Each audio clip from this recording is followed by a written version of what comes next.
So we were talking about form, right? So you know, the question was, what should be our form?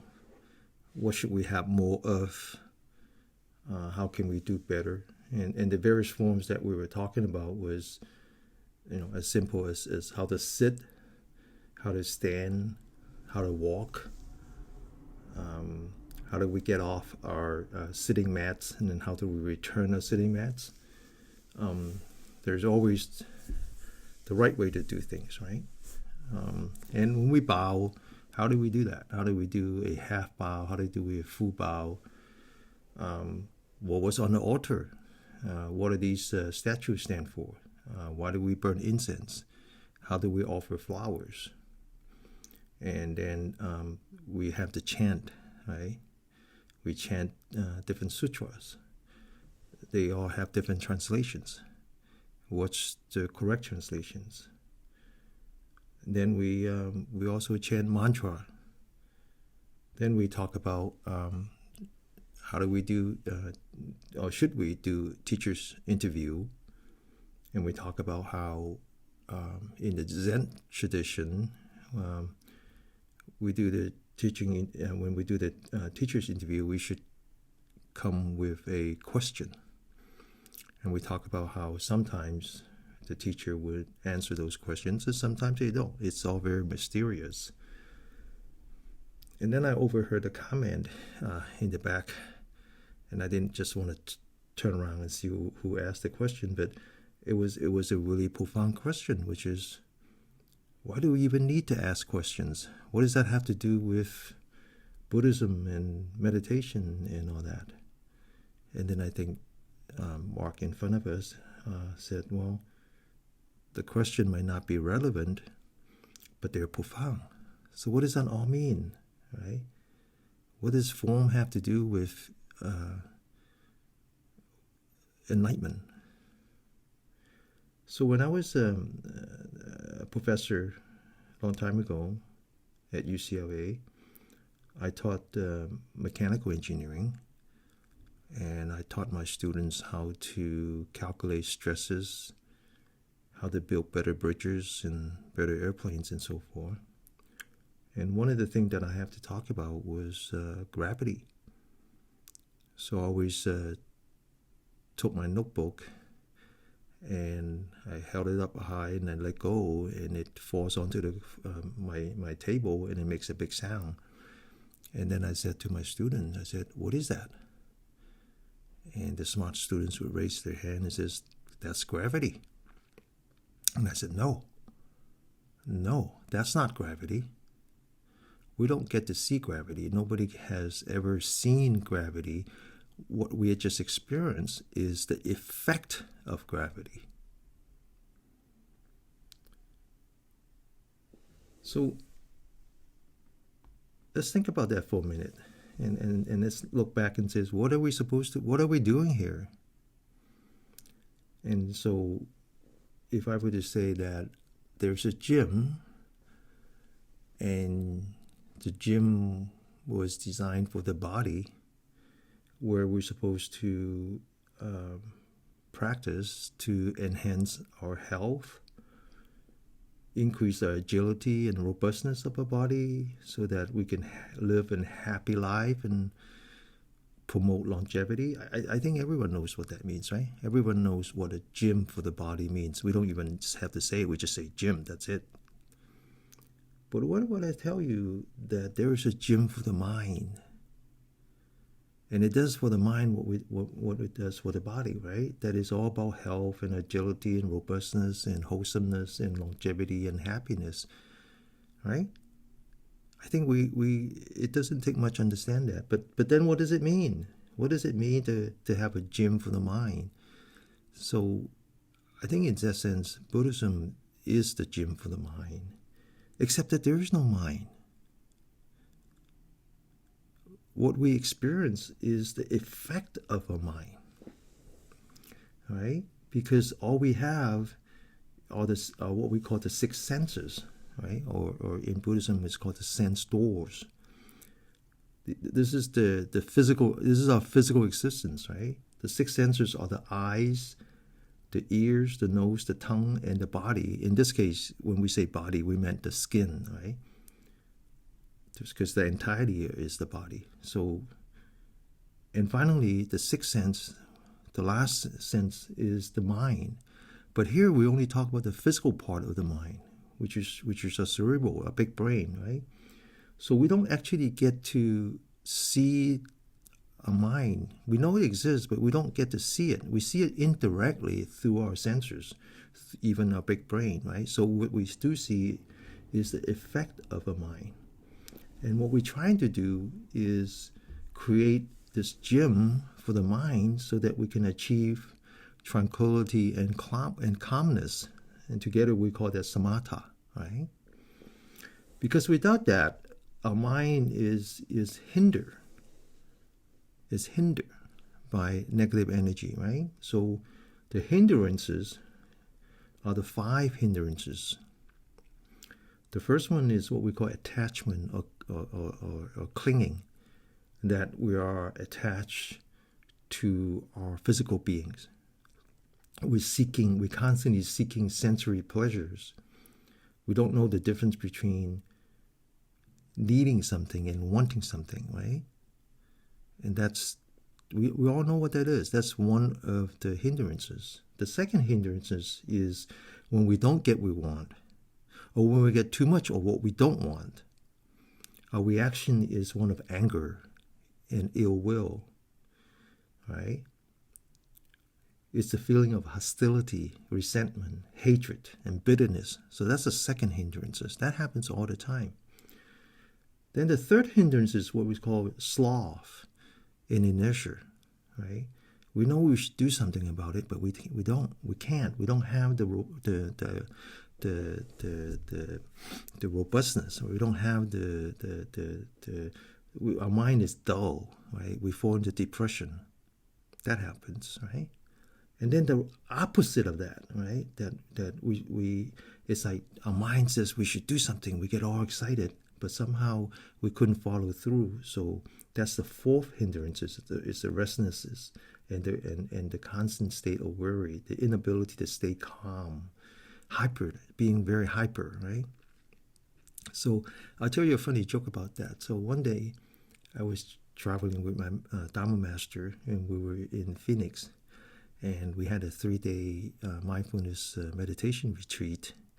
And when we finished, we stayed in one of the disciples' home, beautiful home, and we had a great time. And so when Master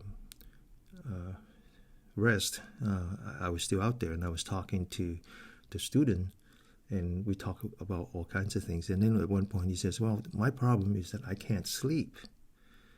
I know. I said, it happens all the time. Everybody has that problem. But let me ask you this. I said, do you sleep before your wife or after your wife? He says, well, I sleep after my wife usually go to sleep. And then I just don't know what to do. I said, well, that's because, that happens to all of us, when we we've been together with this person for so long that, we built up these relationships, and when the other person goes to sleep, we feel free, all of a sudden, wow, we are free now. We don't have someone else to take care of us or orchestrate our life. So then we fall into this fourth hindrances where we become very restless. I said, no, your trick is don't do that. Next time, go to sleep before your wife. Just go to sleep, and then you wouldn't have this problem. So the last hindrances, which actually my master has said that is the worst for those like us who actually practice. Because we typically have a handle on the first 4. The last one is doubt. That somehow there's still that lack of conviction. Right? We can't have what we call the oneness of mind, right? So how do you fix that? Well, we'll go back to what's called samatha, and I think that the best explanation for samatha is is a Chinese verse from the Sixth Patriarch of Chan meditation or Zen meditation. And it's hard to translate, but basically the idea is this, that you become the doorman of your senses. That's why it's called sense doors. You become the doorman, right? Just imagine someone who's a doorman for the Trump Tower, right? Fancy place, huh? So the fancy tenants come to the door. You recognize them. You greet them, right? You greet them with all your enthusiasm. You open the door for them. You watch them pass the threshold, but you don't follow. It would be impolite to follow them, right? You just let them come through. So that's what it means to practice samatha. Is that it's not like you're avoiding the senses, you're avoiding the sound and the taste and the everything else of the physical world. Is that you greet them as if you're the doorman. You greet them with all your faculty. You experience it, but then you don't follow, right? So how can you not follow, right?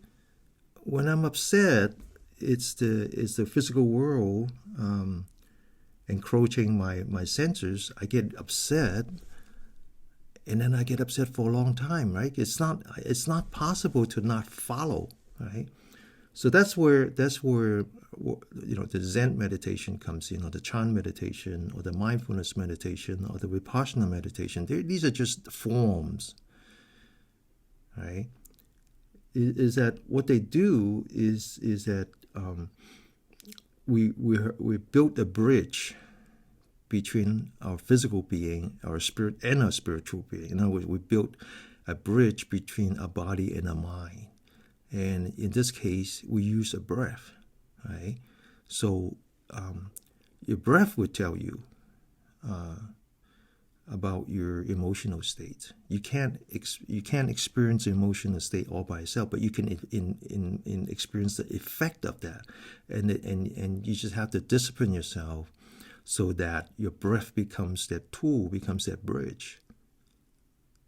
Now, in our teaching, in my Dharma master's teaching, we don't use only the breath. We use the breath when we're sitting still, or when we're standing, or when we're lying down, right? That's when we're in static position. Then we use the breath. But when we're moving, when we're walking, when we're exercising, then we use the body. We train ourselves to use our body, our physical feeling, as the bridge between our body and our mind, right? So that's all sounds great, right? It's because ultimately we go from samatha, and then later on talk about vipassana. The two are important, but then we achieve what's called samadhi. Samadhi is when we achieve mind-body oneness, okay? But how do you do that, right? How do you do that when your mind is not disciplined? In fact, how do you do that when your body is not even disciplined? So that's where the form comes in. The forms are the tools, right? Are the training that allows you to get to a point where you start to discipline first your body, then your mind, then the interaction of your body and your mind, and ultimately you achieve oneness. And the oneness is the tool to overcome the most important of the 5 hindrances, which is one of doubt. So come back to this form, right? What we practice here. This is the form that we practice. Specifically is Zen Buddhism, Zen Buddhist training, and specifically is what's called the Soto Zen. Okay. So what does Zen mean? Well, Zen is a Japanese word, right? And that actually, the Zen came from China. And in China, it's called Chan, right? Actually, the full name is not Chan, but Chana. And then, of course, it's abbreviated into Chan. And then from Chan, it became Zen, okay? But what does Chana mean? Well, Chana actually came from India, right? The practice, that form, came from India. And in India, it's called jhana, or dhyana, right? Depending on if you use Pali or Sanskrit. And so the original word jhana, which became Chan and then eventually Zen, means something very simple. It means sentimentation.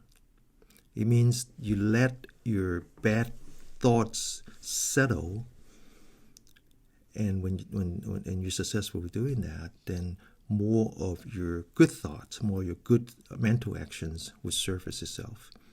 That's all it means, right? That's all it means. So that's a form, right? And even within Zen, there's so many different forms. But I think it's important to understand that jhana or Chan or Zen actually predated Buddhism. The historical Buddha did not invent Zen, right? So if you study yoga, which is a modern word, the original word is called yuja, right? So if you study yuja, then you understand that there's something called the 8 limbs of yoga or 8 limbs of yuja. The one that we know, that we're most familiar with in the West, in particular United States, is called asana or hatha yoga. That's all about postures, right? How do you discipline your body through postures?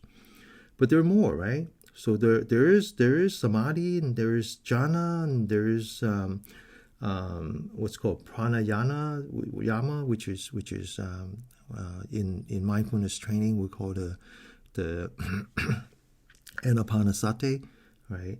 And then there's a lot, but it's all embedded in the traditional yoga. And of course, the historical Buddha took that and enhanced it. And the one thing that he added to that is vipassana. And vipassana is more than the technique. So people think of the 10-day vipassana course as the only way to learn vipassana. That's not true. Vipassana is as important to Zen as Zen is important to vipassana technique. So we'll talk about that in the future. But the point is Zen is one of the, it's just a form. It's just another form, right? In fact, the Zen that we practice in San Francisco was imported from Japan, as you all know, by Suzuki Roshi, who created the San Francisco Zen Center, right? And Suzuki Roshi just means teacher. And Suzuki Roshi was a monk born in 1904 and passed away in 1971, interestingly the year that I came to the United States. Now, of course, Zen exists in Japan for many years. I mean, for almost 800 to 900 years. And Zen in Japan, there are different forms of Zen, right? The most popular one, the one we practice here, is called the Soto Zen, right? And Soto Zen was brought to Japan by a very famous Japanese monk called Daojun, right? We all know him, right? Daojun Zenji. Zenji means the teacher. Again, means teacher of Zen, right? And Daojun was born in the 1200s, and he lived. He passed away in the middle of the 13th century. He was 53 years old. But he was the man that brought Soto Zen into Japan, and it's a form that is much simplified and allows even peasants to practice Zen. Right? We can talk about that in the future. But then, where did Soto Zen came from in Japan? Well, actually, all forms of Zen or Chan came from a man by the name of Wei Lin, who is the sixth patriarch of Zen, who lives around the 600 Common Era, and he was a man who actually is very interesting. He's illiterate. He's illiterate. He doesn't write or read Chinese, but yet he was so important. He completely revolutionized the Chan or Zen meditation in the late Tang Dynasty. And from him, his students branch out into the 5 different branches of Zen or Chan, one of which is eventually became the Soto Zen. Right? So Wei Long, the 6th patriarch of Zen, was responsible for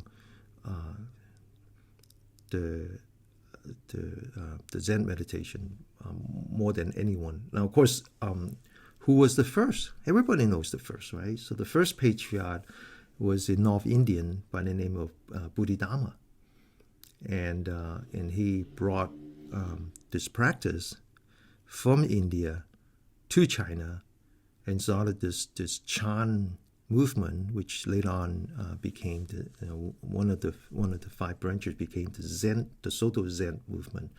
So that's a history, right? That's a history of what we learn here. It's a form. It's just another form, right? But with that, we learn to discipline our body and at the same time discipline our mind so that we can achieve what is called body-mind oneness to overcome the 5 hindrances, right? And it's the gym for the mind. It's to discipline our mind to bring spiritual health, right?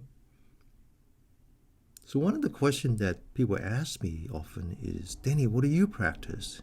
Right? Because you see me only once a week, and you say, well, what do you practice, Denny? And it's not easy to explain what we practice, what I was taught by my own Dharma master.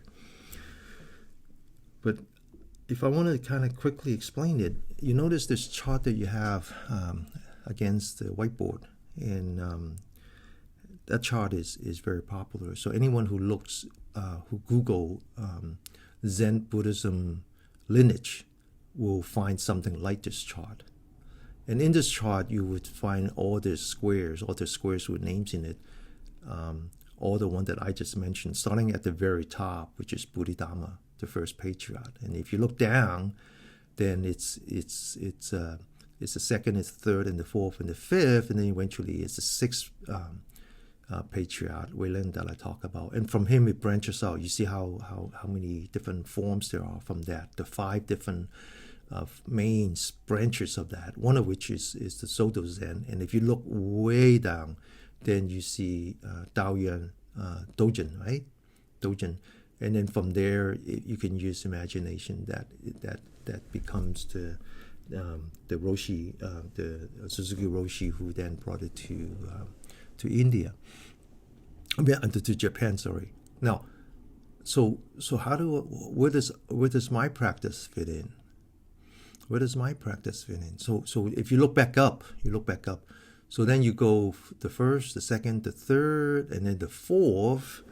The 4th patriarch of Chan meditation is a monk by the name of Dao Xin, right? You see that, right? Venerable Dao Xin. So who lives in the mid in the 500s to 600s Common Era time.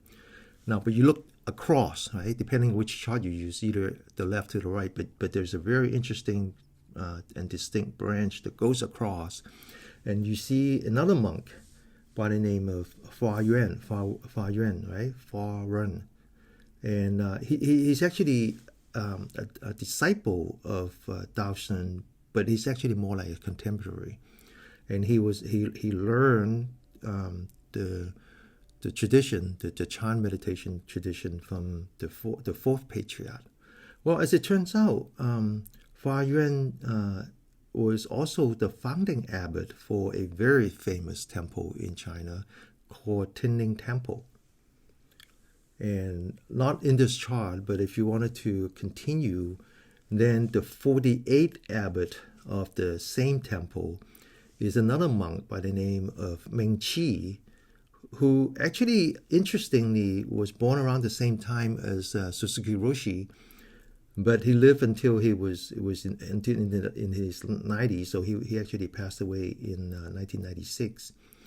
And of course, what that means is that he, in 1949, when the Commons took over, many of these famous monks left their temple, and Venerable Ming-Chi actually left China, went to Hong Kong, and then from Hong Kong he came to United States in the East Coast, and then he became the chairman of the North America Buddhist Association, and which actually was the managing entity for two important temples, both of which my Dharma teacher, Venerable Master Jiru, have served as abbot. And actually, Ming-Chi taught my master something called Yi Jing Jing, which is a set of exercise that, interestingly, my master had also learned from his grandfather.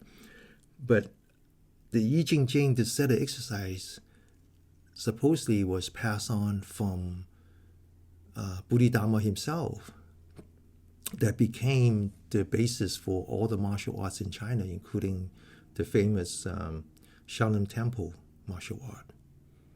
And so if you ask me, what do I practice? Well, the basis of my practice is this set of exercise. So how does that relate to Zen? So because I tell you the truth, not many people can sit like the way you guys do. Okay? I teach the elderlies and with the children's and the people with learning disabilities and so forth. And hopefully we have this great plan of introducing this to people who suffer from substance abuse. These people can't sit. They can't sit. And so we're kind of bringing back the original technique, the original Zen or Chan technique from the first patriarch. And so I call this original Zen. Not that it's better or worse, but that there's a population of people out there who are not as capable as you guys are. We just can't sit. And so, but I want to bring the same discipline to them. And so if you go back to the original teaching of Bodhidharma, it's not just sitting. Sitting is just one of the four postures. So our training, our lineage includes all four postures: sitting, walking, and by the way, walking and exercise. Exercise is another enhanced way of walking. Here we do only sitting and walking. So we do sitting, walking, exercise, standing, and lying down, all four postures. And we actually talk about the four elements, right? So sitting actually is the earth element. Walking and exercise is the wind element. Standing is the fire element, and lying down is the water element. And our technique talks a great deal about how the four elements should work with each other. So that's my lineage. That's my form. It's just a form, right? So are forms important? Forms are very important, right? But are forms the end of what we're trying to do? No. I remember a great story about people. I mean, it's a make-up story, I'm sure. Then one of the disciples asked the historical Buddha, he says, "Where's the moon?" And the Buddha points to the moon with his finger. Well, the finger is not the moon. The finger is just a form. But without the finger, you wouldn't know where the moon is. But if you focus exclusively on the finger, you wouldn't get to the moon. So form is important. We have to practice the form. But I think sometimes we get overwhelmed by the form and forget that we're really here because we want to build this gym for the mind. Okay? Thank you.